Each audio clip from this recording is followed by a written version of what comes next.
If there's one thing I adore about Dark Souls, it is hands down the atmosphere and the vibes of this world. I think it is very important to be able to find glimmers of hope in trying times, especially when you feel like you are getting beat down for giving it your all, and Dark Souls does that perfectly. I know what you're thinking, oh boy, another guy with a green screen talking about Dark Souls and the vibes and atmosphere, how special it is to him, but just bear with me for like 15 or so minutes, okay? I think the importance of atmosphere in an area often goes unnoticed, especially now where it seems like games stray further away from making their premises interesting. What isn't being said is often more important than what is. The subtle details are what matter most, and Dark Souls is chock full of them, which is why I think so many of these areas stand out. In my opinion, the unremarkable is a spectacle in and of itself, which is why areas such as this one are important to me. You guys see that? Wow. There's something beautiful about seeing someone else admire something. Not everything has to be experienced from your hands. Sometimes it's nice just to see someone else smelling the roses for a moment. This is what it is like being able to see Solaire stare at the iridescent sky. It's refreshing to see someone who isn't being nihilistic. Dark Souls is a very depressing world. There is little hope, and most people just prattle on and on about how everything sucks. Oh, Lord Gwyn did this, Lord Gwyn did that. It's nice just to see someone talk about how hopeful they are and express some ounce of positivity and have a goal like you do. There's a reason Solaire is regarded as the best character in Souls history because he is a beacon of hope, and you can understand that just from the location you meet him. The view is immaculate with sun rays bursting from the sky, illuminating the whole land before you. A sight like this has not been found up until this point. It's captivating, weirdly hypnotic. It allows you to decompress and forget what you're doing for a little bit, especially after the hell you might have gone through to get here. Dark Souls is full of these little moments and uses them to its advantage. One of the most beautiful things about playing these games for the first time is your lack of knowledge. You don't know where to go, what to do, what these enemies do, what bosses to fight first, and you don't know when you'll ever see another bonfire, so every step, every action you take is just stressful. You might have a crisp one sip left in your flask, sweating nearly on your last breath. You have 20 souls in your pocket, dude. We are in the trenches. We are stressing. And when you take all of this into consideration, imagine that sense of repose that you get after defeating a boss and seeing this view and hearing a man talk about his goal to find the sun and discover himself in the process. There's almost nothing like it. Many people have speculated what Dark Souls is about, and if you want my super philosophical opinion, I do think it is ultimately about breaking cycles, overcoming challenges, being able to say, I survived, I did that. Throughout the game, you are told numerous times to not go hollow. I interpreted that as not losing yourself while going through all of this, because if you do, well, you will go hollow. You'll become someone you do not recognize anymore. It doesn't just stop there. You can find Solaire in other locations, such as the room in Anorlando, where Solaire actually flirts with you for a little bit. The placement of this is perfect. Before you get here, you probably nearly had a heart attack on the rafters, and you probably lost your mind at the Anorlando Archers. This moment of quietness as you just sit around a fire next to the only man who has helped you up to this point, it's different. And you wish you could just sit here with Solaire forever. You wish you could just, have a hearty drink with him and keep talking to him about everything we're going through, this world that we're in, all of the goals that we have. There's just nothing like it. Solaire is the closest to a friend that you feel like you'll ever have in this game. Heck, maybe even in this franchise. And there's a beauty in it, a beauty of being able to confide in another person, talk about things that they have in common with you. Dark Souls does that excellently. A lot of times I'll feel lonely. I think all of us feel lonely at some point in time, and we wish that we had a Solaire that we could talk to. There really is strength in numbers, and not just in the physical matter, but in the sense that the more people you have, even if it's just one or two really good people, you'll feel a lot better. You'll feel a lot less lonely. It's better to have one or two really good friends than to have a big group of people who honestly wouldn't even care if you weren't there. But, on that topic, I wish there was a place where I could talk to some other like-minded individuals, maybe a place where people could gather and we could sit around a fire and just talk about stuff.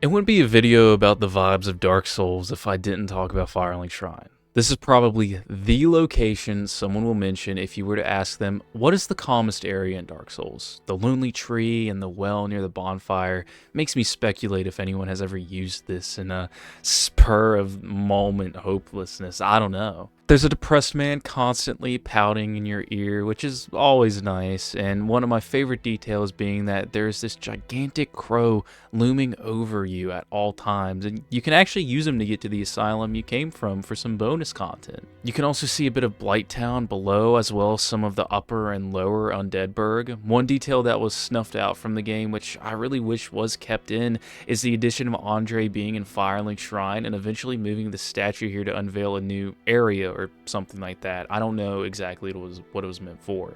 There's secret items, branching paths, fun character interactions, everything you could ask for when it comes to a hub, especially the vibes. That tune playing in the background is iconic. Anybody could listen to it and feel just more at ease, not just because it sounds good, but because of the context. You have traveled all the way from here through Undeadburg, the hell that is the depths. You have sifted through filth in Blighttown, and after defeating Quelaag, you are exhausted. You make the trek back up, dying a few times along the way, then you hear this.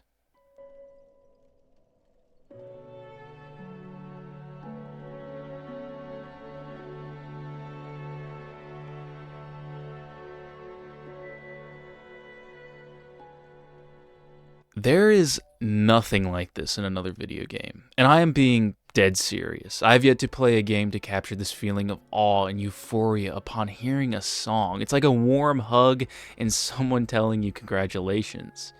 This is the pinnacle of what I mentioned earlier, the game beating you down, making you go through absolute hell, but rewarding you, not in the sense of you getting a cool item, but you feel accomplished, like what you did really mattered. And I wish more games did this. And yes, there are plenty of Souls-likes that try to replicate this, but they often fall short. As I said, there's just so many layers to Firelink Shrine that it's pretty perfect. I think even going up the hill after the hollows are dead, there's a pretty relaxing sight to behold. It just has this greater sense of community when you talk to more people and eventually they come into Firelink Shrine and they talk to you and they offer you items and they give you little tidbits of lore. It really does feel like you are building a safe haven for people, and that is especially deserved in a world like this. You're pretty much constantly fighting for survival, so there has to be a place where someone can sit and just relax for a little bit. Yeah, sure, there's a graveyard and there's hollows upon the hill and there's, a couple of little things that are threatening, but as long as you stay in the center of Firelink Shrine, nothing's gonna really get you, nothing's gonna really hurt you. You'll be okay. While it is calming, it also does have a bit of a somber feeling to it. If you go down to the bottom of Firelink Shrine, you will see a woman locked away. She doesn't speak. She has her tongue cut out, I believe, in the lore sense, and she's the one that helps you upgrade your Estus. You'll never get to know her more than that. You can't have an actual conversation with her. She's just suffering behind those bars. There's no way you can get her out other than killing her. I especially like this guy that sits along the bridge in Firelink Shrine. I think this is a really cool area for him to reside in because it kind of just fits his character, fits his personality very well because he's a very oddball guy. And once you get the Lord Vessel and you've done pretty much half of the game, you meet the man, the myth, the legend, Framp, this giant worm creature that takes up the center of Firelink Shrine. This dude's weird, but I love him. He adds so much personality into this little location. And he takes you to the next area that I want to talk about. Kiln of the First Flame is the exact opposite of what I described previously. If anything, it is utterly hopeless. However, I think there is beauty in it, and a deep story to be told. See, even in times of darkness, like I said earlier, there are slivers of hope, and sometimes what you need is to just put things into perspective. The kiln is Gwyn's home, a place I can only imagine was bustling and beautiful before he repeated the cycle. What you see here isn't an area just shrouded in ash, but an area covered in a man's ruined dreams. A man who has destroyed everything around him, and he has lost himself.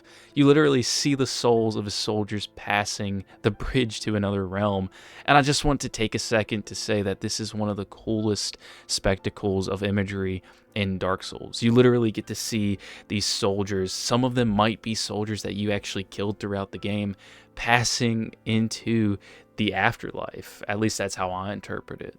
There's a lesson to be learned here that repeating a cycle will often make you end up like Gwyn. It's scary to move on, it's terrifying to think of what comes after, but if you remain stagnant and clinch on to a little bit of what is left, a little bit of what is fading, you'll ultimately lose yourself in the end. Your world will become Gwyn's. A world covered in what remains of the bridges you have burnt, the people you have hurt, and the things you have sacrificed, all ultimately for nothing. In the end, you are a hollow old man by himself, bearing witness to the purgatory he created. I like to think that Gwyn can hear every footstep on the ash from the player, knowing that you are drawing ever so closer to bring him down. He clenches his blade, ready to lunge when you step through that fog gate. He's willing to fight till his dying breath. However, he knows that if anyone is worthy to carry on this cycle, it would be you. Afterwards, you are faced with a choice. Do you bring upon a new age of uncertainty, or do you continue the cycle, ultimately becoming Gwyn himself? It's a good question, as we often will resort to what is comfortable, what we already know, and this continues throughout Dark Souls. By the third game, the choice is clear. Everything is gray and the world is dying.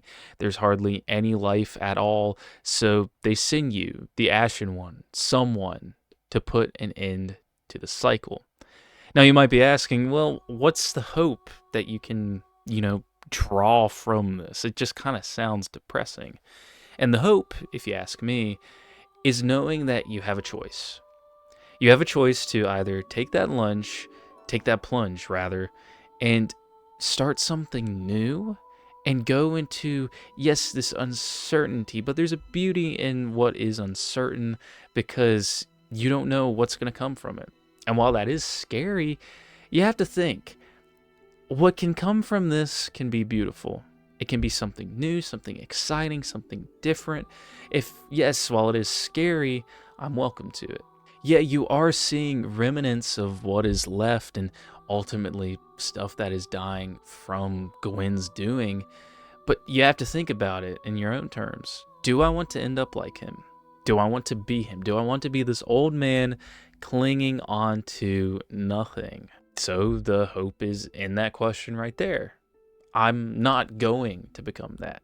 I don't want to become that. I want to be different. I want to improve myself. I want to do X, Y, and Z. If you are to take anything from this video, just know whatever you're going through, you'll make it out, okay? And you're doing much better than you think. If you guys enjoyed the video, let me know. I'd love to make more like this, and I might even do the same thing for Dark Souls 2 and 3, who knows? Feel free to subscribe, share, like, do all the things that, make me motivated and inspire me to make videos like this for you. This is also my first video where I'm trying out the whole green screen thing, so I apologize if it is a little choppy. I'm still getting the whole lighting and stuff right with, the limited resources and setup that I have. So I hope it's okay. If you'd like to send me video ideas, you can send them to my Discord and Instagram here, also in the description. Additionally, I have had a couple people make fan art, which I want to say thank you. It's pretty crazy knowing that I am, I guess, fan art status now. That's wild. Anyone who does that, you can send it to the same socials, and I will, of course, check it out, and I'll shout you out, and I'll, give credit to you guys and all that stuff. I don't want your talent to go unnoticed. That's not the kind of person I am. But yeah, thank you guys. I appreciate you checking out this video. Like I said, let me know if you want to see anything special. I'm kind of gonna go through how do I put it? I'm gonna do like some spring cleaning when it comes to a lot of videos. A lot of older essay videos I'm probably gonna redo. And this is kind of one I made a little while back, and I just wanna redo these videos and share my thoughts better and go into more detail. I like talking about atmosphere and vibes and how things make me feel in games. So I think that's the focus I'm really going to shift my content on. Even though my biggest video was me talking about this random one-off Instagram channel that I did think was pretty cool, I think my biggest shift in focus is going to be just talking about games and vibes of things that I find cool. I don't really like staying in one bubble. That's the issue with me when I make content, because I'm sure if I stayed in this niche, people would enjoy it more. So, but expect me to make more videos similar like this. I might even make more videos or talk about like weird Instagram channels and stuff like that, just for the fun of it, because I do find that stuff interesting as well. But anyway, thanks guys. Peace.